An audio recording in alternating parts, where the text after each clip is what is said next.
Good morning students. अब तक हम पढ़ चुके हैं आपातकाल 1975 से पहले की परिस्थितियां, यानी 1971 के लोकसभा चुनाव में इंदिरा गांधी की या कहिए कांग्रेस की विजय के बाद जो कार्यकाल 1975 इमरजेंसी या आपातकाल तक का रहा, हमने उसको अब तक डिस्कस किया है, उस पर चर्चा की है।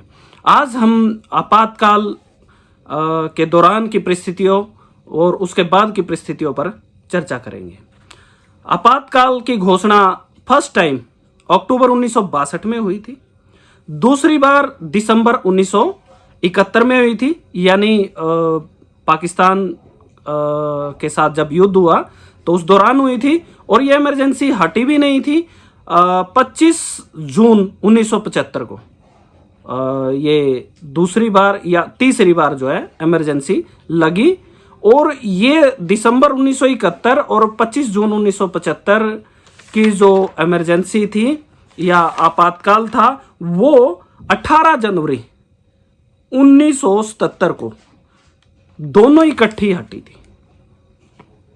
यानी जो दिसंबर 1971 में जो इमरजेंसी लगी थी वो हटी नहीं थी, और 25 जून 1975 को दूसरी इमरजेंसी जो है इंदिरा गांधी के द्वारा ही लगा दी गई थी, और ये 18 जनवरी 1977 को जो हटी थी। और उसके बाद जो है 1977 में लोकसभा चुनाव भी मार्च में हुआ था।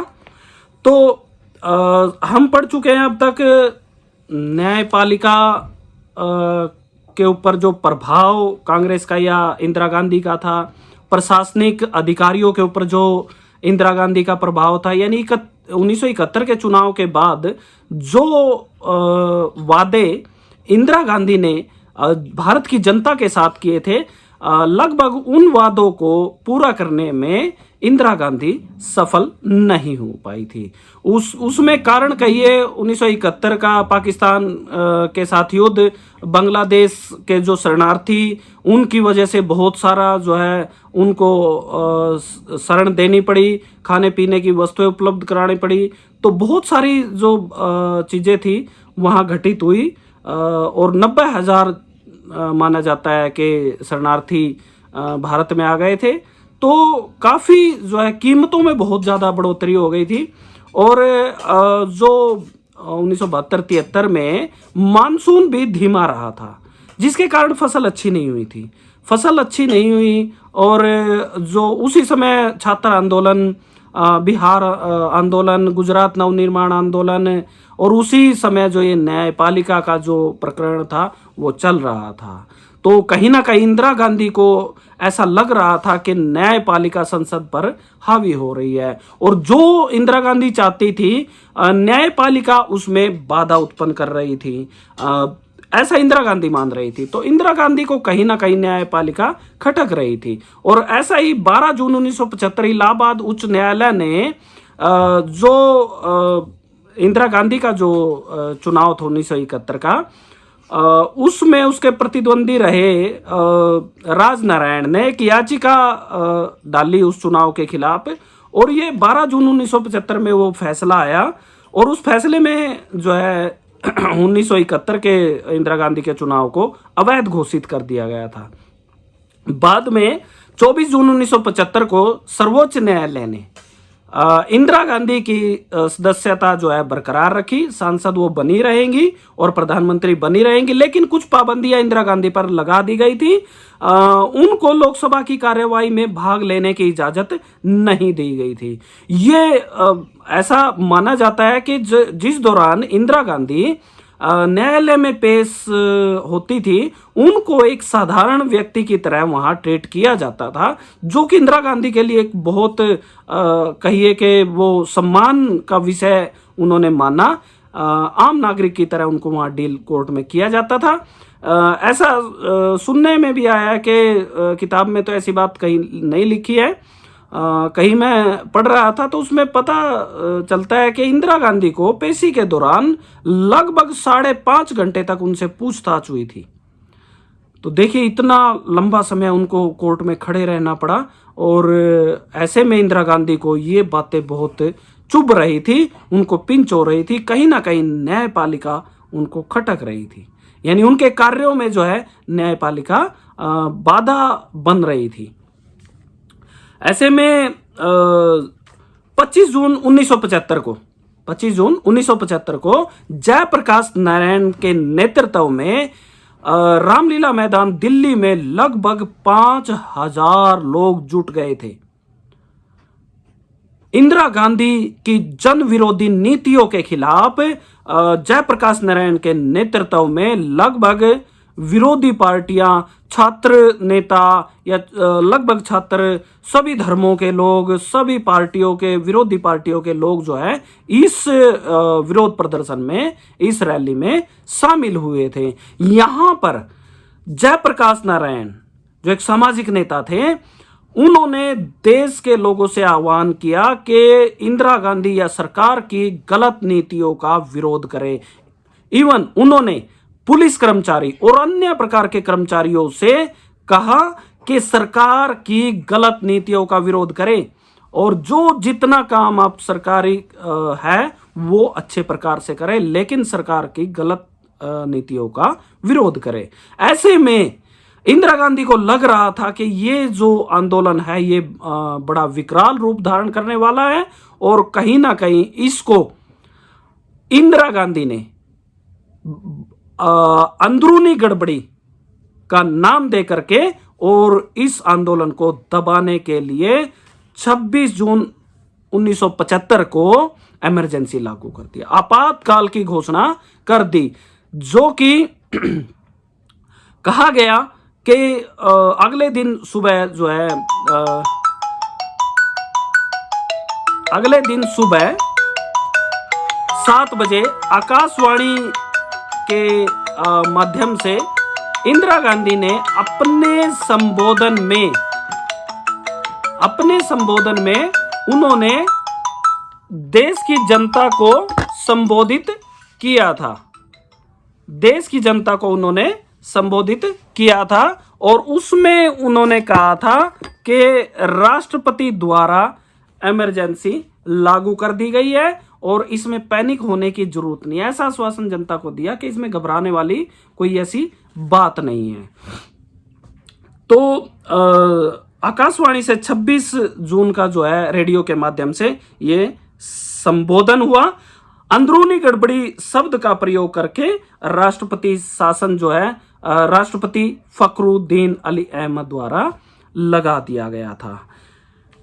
ऐसे में जो आपातकाल के दौरान जो स्थिति हुई, जो घटनाक्रम हुआ, किन किन क्या क्या घटनाक्रम हुआ, उसमें सबसे पहला था संघीय ढांचा व्यवहारिक तौर पर निष्प्रभावी हो गया था। यानी जो राज्य थे, राज्यों के लगभग अधिकार केंद्र के पास चले गए थे और केंद्र सरकार उन सभी अधिकारों का प्रयोग कर रही थी। सारी सत्ता केंद्र में सीमित होकर के रह गई थी। उसके बाद मौलिक अधिकारों का हनन हुआ। लोगों के मौलिक अधिकारों का हनन करने के लिए इंदिरा गांधी ने 42वां संशोधन किया। उसमें जनता के, लोगों के बहुत से अधिकारों को सीमित कर दिया था और बहुत से ऐसे मतलब कानून बना दिए गए थे जो जनता को सीधे तौर पर वो प्रभावित कर रहे थे। और ऐसे में एक 39वां संशोधन जो आया, जो न्यायपालिका बार बार इंदिरा गांधी के कामों में इंटरफेयर कर रही थी, उसको कहीं ना कहीं रोकने का प्रयास किया और कानून लेकर के आए। संविधान में संशोधन हुआ कि प्रधानमंत्री, राष्ट्रपति और उपराष्ट्रपति के पद से या चुनाव से संबंधित न्यायालय में याचिका दायर नहीं की जा सकती, यानी उनके मुकदमे न्यायालय नहीं सुनेगा। तो ये 39वां संशोधन के माध्यम से कहा। और इमरजेंसी के दौरान जब इमरजेंसी लागू होते ही रात को 2 बजे ही जयप्रकाश नारायण, जो कि 25 जून को रामलीला मैदान में एक रैली कर रहे थे, उसी रात 2 बजे उनको अरेस्ट कर लिया गया था और माना जाता है कि 676 लगभग बड़े नेताओं को जेलों में डाल दिया गया था और लगभग 11,000 जो नेता पार्टियों के अन्य पार्टियों के 11,000 लगभग नेताओं को जेलों में डाल दिया गया था और लगभग 1,11,000 कुछ जो है लोगों को जेलों में डाला गया था, अरेस्ट किया गया था। और इसी में जैसे ही इमरजेंसी लागू हुई, रात को ही जो है अखबारों की बिजली काट दी गई थी। मौखिक आदेश से बिजली काटी गई थी, कोई लिखित आदेश नहीं था। हालांकि 2-3 दिन बाद वो बिजली जो है बहाल कर दी गई थी। तो बड़ा इसमें जो है लोगों पर अत्याचार भी हुए और प्रेस की जो प्रेस सेंसरशिप के नाम से न्यूज़पेपर, मैगजीन और टीवी चैनलों पर बहुत सारी पाबंदियां लगा दी गई थी। यानी सरकार के इजाजत के बिना सरकार के खिलाफ कोई भी न्यूज़ नहीं लगाई जा सकती थी। तो ये बड़ा एक जनता पर कहिए अत्याचार हो रहा था और प्रेस सेंसरशिप के माध्यम से प्रेस को सीमित कर दिया गया था। राजनीतिक माहौल जो है वो काफी हद तक मतलब ये कहिए कि चिंताग्रस्त राजनीतिक नेता हो गए थे कि क्या करा जाए। कोई भी सरकार के विरोध में बोलने का प्रयास करे तो उसको तुरंत अरेस्ट कर लिया जाता था और बहुत से नेता अंडरग्राउंड हो गए थे, छिप गए थे, सामने नहीं आ रहे थे। कीमतों में बढ़ोतरी हुई, बहुत ज्यादा बढ़ोतरी हुई। सरकारी कर्मचारियों पर बहुत बड़े पैमाने पर कार्यवाहियां हुई और बोनस की समाप्ति कर दी गई थी। जो न्यायपालिका पर प्रभाव था, 1973 में 3 जजों की अनदेखी करके एएन राय को मुख्य न्यायाधीश बनाया था और ऐसा ही 1977 में भी हुआ था। आरएच खन्ना को क्योंकि परंपरा ये थी कि सीनियर जज को ही चीफ जस्टिस ऑफ इंडिया बनाया जाता था। आरएच खन्ना की सीनियरिटी छोड़ के यानी उनकी वरिष्ठता को छोड़ करके एमएच बेग को चीफ जस्टिस ऑफ इंडिया बनाया था। तो ये कहीं ना कहीं न्यायपालिका में जो इंदिरा गांधी का या सरकार का इंटरफेयर बहुत सारा बढ़ गया था। कहीं ना कहीं जो न्यायपालिका में जजों की नियुक्ति है उसमें भी कहीं ना कहीं सरकार का इंटरफेयर बढ़ गया था। ट्रांसफर में जजों की ट्रांसफर में सरकार का इंटरफेयर बढ़ गया था और कहीं ना कहीं बहुत सारे प्रभाव सरकार के न्यायपालिका पर देखे गए और जिसको कहा गया वचनबद्ध न्यायपालिका। तो ये भी आपातकाल के दौरान हुआ और आरएसएस और जमाते इस्लामी दोनों संगठनों पर पाबंदी लगा दी गई थी। आरएसएस और जमाते इस्लामी मीसा कानून भी इसमें इमरजेंसी के दौरान बहुत बड़े पैमाने पर लोगों को गिरफ्तार किया, बिना कारण बताए इसमें लोगों को गिरफ्तार कर लिया जाता था, यह दलील देकर के कि हमें इस व्यक्ति पर आशंका है कि यह आंतरिक गड़बड़ी फैला सकता है, लोगों को भड़का सकता है। तो ऐसे में निवारक नजरबंदी जो कानून है वो लागू कर दिया, मीसा को लागू कर दिया। और इसमें न्यायपालिका ने भी जो है इस प्रकार की पिटीशंस को सुनने से मना कर दिया था, इस प्रकार को केसेस लेने से मना कर दिया था। तो कहीं ना कहीं सरकार का न्यायपालिका पर भी वो दौर ऐसा था, न्यायपालिका पर भी सरकार का प्रभाव देखा गया। 2 व्यक्ति यहाँ पद्म भूषण कन्नड़ लेखक शिवराम कारंत और पद्मश्री फणीश्वर नाथ रेणु, दोनों ने ही अपने जो पद्मश्री और पद्म भूषण जो अवार्ड उनको मिले हुए थे उनको लौटा दिया था, वापिस कर दिया था, विरोध दर्ज कराने के लिए इमरजेंसी के दौरान। और संसद के सामने जो चुनौती आई थी उसमें 39वां जो संशोधन आया था उसमें आपको पता ही है कि प्रधानमंत्री, राष्ट्रपति, उपराष्ट्रपति के पदों से संबंधित जो चुनाव है या पिटीशन है वो न्यायालय नहीं सुन सकता था। यानी अदालत में चुनौती नहीं दी जा सकती थी। 20 सूत्रीय कार्यक्रम इंदिरा गांधी ने लागू किया था। इसी दौरान जनता का विश्वास जीतने के लिए उसमें भूमि सुधार, भूमि पुनर्निर्माण, भूमि पुनर्वितरण, मजदूरों की मजदूरी में बढ़ोतरी करने के लिए और बंधुआ मजदूरी की समाप्ति के लिए इस प्रकार के जो है वो 20 सूत्रीय कार्यक्रम इंदिरा गांधी लेके आई थी। लोगों का विश्वास जीतने का कहीं ना कहीं प्रयास किया गया। साथ ही जो एक विवाद सामने आया तुर्कमान गेट इलाके में विध्वंस, दिल्ली में लोगों को चेतावनी दी गई कि जो सरकार के पक्ष में बोलेगा उसको मकान दिए जाएंगे और उनको रिवार्ड दिया जाएगा, लेकिन जो सरकार के विपक्ष में बोला, ये तुर्कमान गेट इलाके में एक झुग्गी झोपड़ी को पूर्णतः नष्ट कर दिया गया था, लोगों को उठा दिया गया था वहां से। कहीं सरकार के पक्ष में जो लोग बोले उनको मकान भी दिए गए थे। तो ये घटना बहुत चर्चित हुई थी। और केरल के कालीकट में एक घटना हुई थी। केरल के कालीकट में कालीकट इंजीनियरिंग कॉलेज के एक छात्र पी राजन को गिरफ्तार कर लिया था। तो उसको हिरासत में लेकर के 1 मार्च 1976 को केरल में जो है उनको गिरफ्तार किया था। और उनके पिता गृह मंत्री करुणाकरण से मिलने गए थे और गुहार लगाई थी, लेकिन करुणाकरण ने कोई भी सहायता करने से मना कर दिया था। बाद में यह पिटीशन कोर्ट द्वारा सुनी गई, उनकी पिटीशन यानी उनके केस को सुना गया। और उस समय तक के करुणाकरण जो है केरल के मुख्यमंत्री बन चुके थे और कोर्ट ने उनके खिलाफ जो है डिसीजन दिया था, उनको दोषी माना था। और ऐसे में के करुणाकरण को अपने पद से इस्तीफा देना पड़ा था। तो ये आपातकाल के दौरान घटनाक्रम हुए थे और आलोचना हुई, बहुत सारी आलोचनाएं हुई। इनमें जो सरकार का 20 सूत्रीय कार्यक्रम था इंदिरा गांधी का, वो लोगों का विश्वास जीतने का प्रयास किया गया था, दिखावा किया गया था। इस बहाने से लोगों के बहुत सारे अधिकारों को दमन किया गया था, दबाया गया था।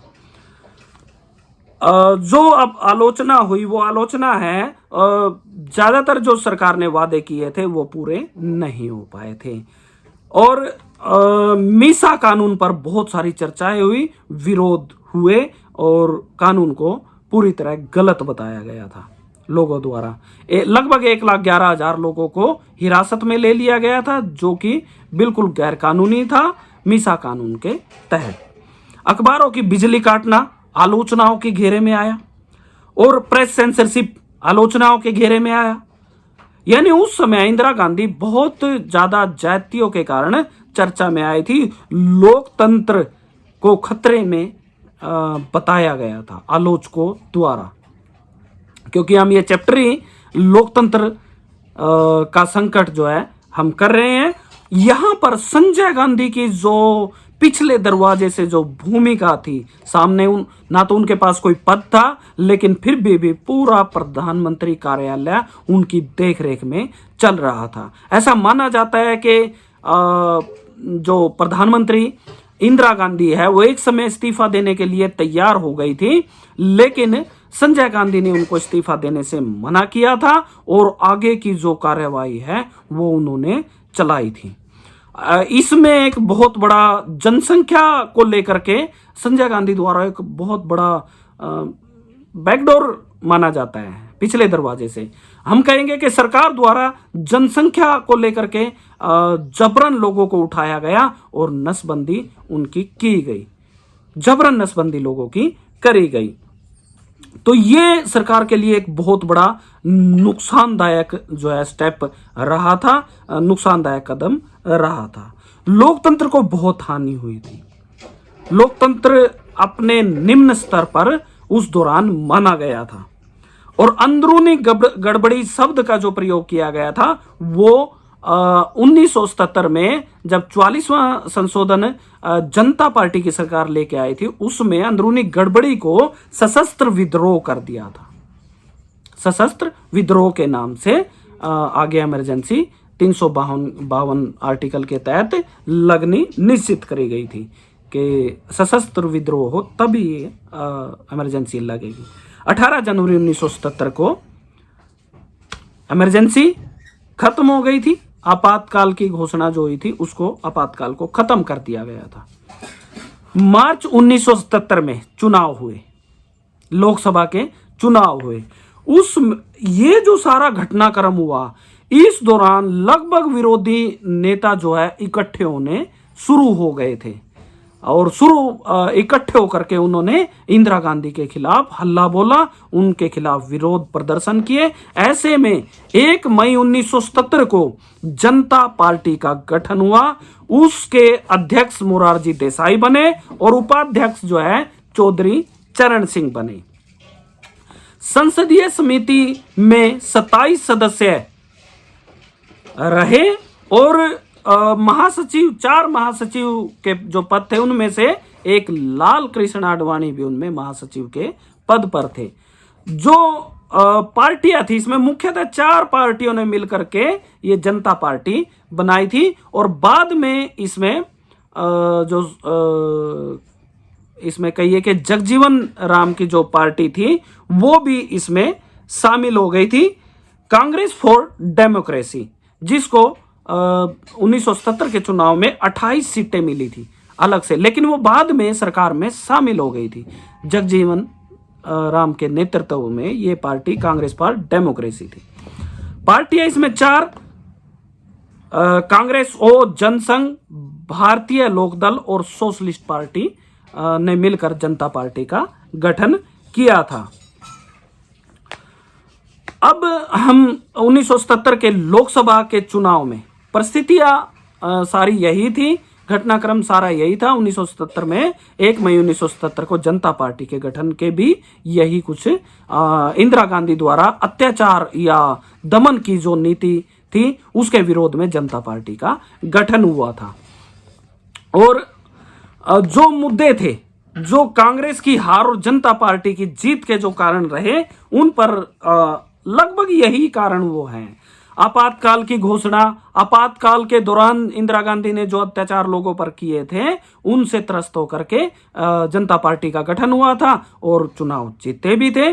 सीटें जो हैं 272 सीटें जनता पार्टी को कुल मिलाकर मिली थी, उसमें 28 सीटें कांग्रेस फॉर डेमोक्रेसी श्री जगजीवन राम जी के नेतृत्व में जो थी वो भी शामिल होकर के ये टोटल 300 सीटें उस टाइम जनता पार्टी की सरकार की, गठबंधन की सरकार उस समय बनी थी। ये 300 सीटें उस समय थी, 153 सीटें कांग्रेस को मिली थी। आपातकाल के दौरान जो अत्याचार हुए उन्हीं के विरोध में ये सरकार बनी थी। संजय गांधी की जो बैकडोर भूमिका थी, पिछले दरवाजे से जो भूमिका निभा रहे थे, वो बहुत ही एक लोगों पर अत्याचारी वो काम कर रहे थे, लोगों का दमन कर रहे थे, प्रधानमंत्री कार्यालय को वही चला रहे थे। और जो नसबंदी का जो ये कार्यक्रम था सारा उन्हीं की देखरेख में चल रहा था। हरियाणा के मौजूद उस समय के हरियाणा के सीएम चौधरी बंसीलाल भी संजय गांधी के सहयोगी, भरपूर सहयोगी रहे थे उस समय। यानी इन्होंने जनता का पूर्ण रूप से दमन करने का प्रयास किया था। मीसा कानून पर अभी हमने चर्चा की, वो भी जो है 1977 की कांग्रेस की हार और जनता पार्टी की जीत का एक अहम कारण बना था। संवैधानिक संशोधन, 39वां संशोधन और फिर 42वां संशोधन जो इंदिरा गांधी द्वारा वो लेकर के आई थी और वो लागू किया, उसमें जनता के अधिकारों का दमन किया गया था और मौलिक अधिकारों में कहीं ना कहीं कटौती करने का प्रयास किया था। जगजीवन राम का कांग्रेस से त्याग पत्र भी एक अहम कारण माना गया, कांग्रेस की हार और जनता पार्टी की जीत का। अनिवार्य नसबंदी का अभी हमने जिक्र किया, वो भी एक कारण यहां पर माना गया। और प्रेस पर प्रतिबंध जो लगाया था वो बाद में खुल करके उसकी आलोचना हुई और अखबारों में, न्यूज़पेपर में और मैगजीन में और टीवी चैनल्स पर, न्यूज चैनल्स पर ये खुल करके प्रेस जो सेंसरशिप लगी थी उसका बाद में भरसक पूर्णतः विरोध हुआ और वो जनता पार्टी की जीत के लिए अहम कारण बना था। कर्मचारियों की बुरी हालत हुई, कर्मचारियों का शोषण हुआ, बोनस काट लिया गया और उनकी जो मांगे थी वो नहीं कांग्रेस द्वारा मानी गई थी और कर्मचारियों ने खुलकर जो है कांग्रेस का विरोध किया था और जो है वो एक अहम, जनता को भी उसमें कांग्रेस के खिलाफ जाने के लिए मोटिवेट किया था। कीमतों में बढ़ोतरी हुई थी, बहुत बड़ा कारण कांग्रेस की हार का बना था। और कहीं ना कहीं जो 1971 के चुनाव में कांग्रेस या इंदिरा गांधी ने जो जनता से वायदे किए थे उन वायदों को कांग्रेस पार्टी या इंदिरा गांधी पूरा नहीं कर पाई थी। तो ये कहीं ना कहीं कारण जो है बने और इसके परिणाम क्या हुए? कांग्रेस के एकाधिकार की समाप्ति। 1977 के चुनाव में कांग्रेस के एकाधिकार की समाप्ति हो गई थी और गठबंधन की सरकार बनी थी, जनता पार्टी के नेतृत्व में गठबंधन की सरकार बनी थी। ये बात अलग है कि सिर्फ 18 महीने ये सरकार काम कर पाई थी। आंतरिक नेताओं का जो विरोध था वो आपसी कलह के कारण ये सरकार ज्यादा काम नहीं कर पाई थी और सिर्फ 18 महीने ये काम कर पाई थी। इसमें एक बड़ी जो उपलब्धि थी इस सरकार की, 42वां जो संशोधन इंदिरा गांधी लेकर के आई थी वो मोरारजी देसाई के नेतृत्व में, मोरारजी देसाई जो प्रधानमंत्री जनता पार्टी की सरकार के रहे थे, वो 44वां संशोधन लेकर के आए जो कि 42वें संशोधन द्वारा जो मौलिक अधिकारों में या जो अधिकारों में या और तरह की जो कटौतियां जनता की करी गई थी वो लगभग बहाल कर दी गई थी। तो 44वां संशोधन 1978 में 42वें संशोधन के विरोध के रूप में आया था। तो अब जो मुद्दा था, क्षेत्रीय पार्टियां जो है खड़ी होने लगी थी, क्षेत्रीय मुद्दे जो है अब सामने आने शुरू हो गए थे। पिछड़े वर्गों ने आरक्षण की मांग करनी शुरू कर दी थी। 1977 के दौरान या 78 के दौरान जो है इन्होंने मांग करनी शुरू कर दी थी। किसान आंदोलन शुरू हो गए थे और पिछड़े वर्ग के लोगों ने अपने लिए आरक्षण और किसानों ने अपने लिए जो है अपनी मांगे मनवाने के लिए आंदोलन शुरू किए थे। ये आंदोलन जो है जन आंदोलन का रूप इन्होंने ले लिया था, जो कि हम अगले अध्याय में पढ़ेंगे। जन आंदोलन का जो अगला चैप्टर है वो हम करेंगे। यहां से हमारा मुख्य जो प्रश्न निकल करके आते हैं वो एक है, आपातकाल के दौरान जनता पर हुई जातियों का वर्णन करो। एक तो ये, या इस तरीके से कह सकते हैं कि आपातकाल 1975 के दौरान क्या परिस्थितियां रही उस पर एक नोट लेके। दूसरा क्वेश्चन बनता है जनता पार्टी के गठन के कारण बताइए या परिस्थितियां बताइए। एक क्वेश्चन बनेगा 1977 के लोकसभा चुनाव में कांग्रेस की हार और जनता पार्टी की जीत के कारण लिखिए। ये मुख्य तौर पर 3 प्रश्न यहां सामने आते हैं। तो सभी विद्यार्थियों को सलाह और मेरा आग्रह कि आप इस ऑनलाइन स्टडी में घर से पढ़ाओ अभियान के तहत आप भी घर बैठ करके अध्यापकों द्वारा कराया गया काम पूरी निष्ठा से करेंगे और सरकार द्वारा कोरोना वायरस के संबंध में जो गाइडलाइन दी गई है वो फॉलो करके आप घर पर रहकर ही पढ़ाई करेंगे। बार बार हाथ धोएं और मास्क लगाएं, बेवजह घरों से बाहर ना जाएं। तो आप सभी जो ये वीडियो मैंने बनाया है इससे संबंधित किसी प्रकार की कोई दिक्कत या कोई समझ में आने में कोई कमी रही हो या समझा पाने में कोई कमी रही हो या कोई आपका प्रश्न है, YouTube के इसी चैनल के कमेंट बॉक्स में आप मेरे से वो क्वेश्चन पूछ सकते हैं। या अगर अच्छा लगा है तो भी आप इस पर कमेंट करें, और कोई कमी रही है तो भी आप मुझे ज़रूर बताएं। धन्यवाद।